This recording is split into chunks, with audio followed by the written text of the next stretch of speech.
موسی بن عمران تو کوه طور به پروردگار گفت فلانی در مصر ثروتش که خیلی، بدنش هم که خیلی سالم، زندگی هم که براش خیلی خوشه، بیدین کامل هم که هست، چرا یه سردرد نمیگه؟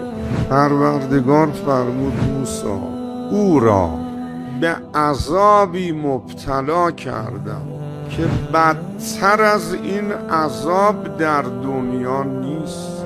گفت خدایا یه دونه ناله نمیکشه چون هیچ چیش نیست. کتاب رسید خودش رو از یاد خودش بردم و انسانی که خودش رو از یاد برده باشه یه چشم به هم زدن یاد من نمیاد.